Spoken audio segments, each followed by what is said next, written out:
Hey there, my Huron people. Mr. Sam here, and I am joined today by my lovely children. We have Gavin right here, and we have Jenna down here. They're eating their breakfast, but they're going to be joining me today for our historical facts for week 3 of our summer program, which is the Central or East Central Michigan. So I'm going to go ahead and switch to our shared view, and we will check it out. Sweet. All right, first page, historical section. Now, I went ahead and modified our picture here. And that is to talk about our lighthouse, because our very first historical fact we'll be talking about today is about the Fort Gresham Lighthouse, which was built in 1823. Okay, that was actually Michigan's first lighthouse and the second lighthouse to be built on the Great Lakes. And of course, if you click on that, that'll send us to link in the website for that, giving us additional information.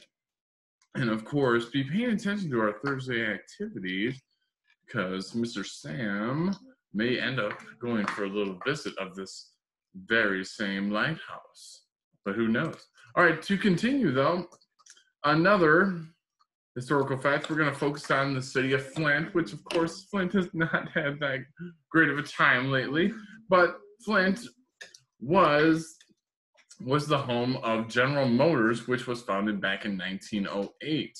And of course, something that kind of spawned off of that, they also had the 3-month-long sit-in strike at the General Motors plant in Flint back in 1936 to 1937, which resulted in some big-time changes for the workers' rights program. Okay. Then, of course, moving down, we have another one that's not so fun to talk about, and that was the Flint Water crisis. Now, when I click on this one, I put that the Flint Water crisis occurred from 2014 to June of April of 2014 to June of 2016. The whole point of that's when they were under investigation. Now they are, of course, continuing to replace those pipes and make that water healthy for all of our Flint residents. And of course, as you can see right there, that was a picture of the water that was coming out of their faucets. I would not drink that either. Would you drink that? No. No. Would you drink that? Ooh, oh, yucky, yucky. Yep, use your napkin. All right.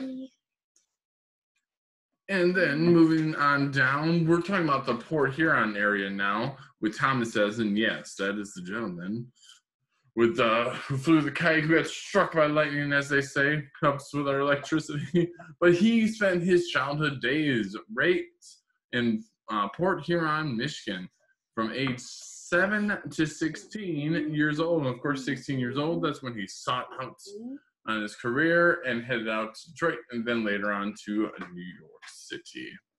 And then to bring up our very last fact of the day, our historical fact for this area, it is home to the longest running drive-in theater in the States. It is called the Highway Drive-In, Carsonville, Michigan. It was established back in 1948, and it is still running today. I believe they are going to be viewing that cool Garth Brooks concert just next week.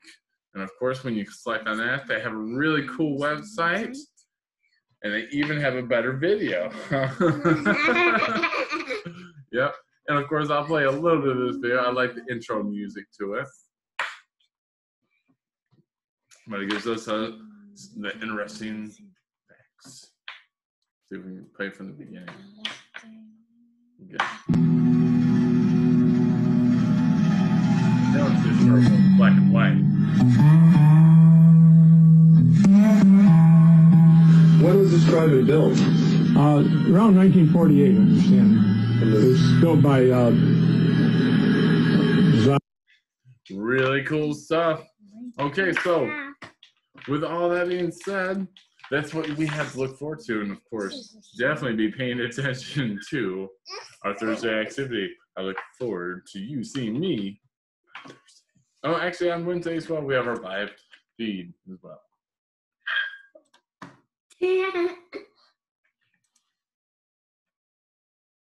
Crap. Man, it stops. It's still recording.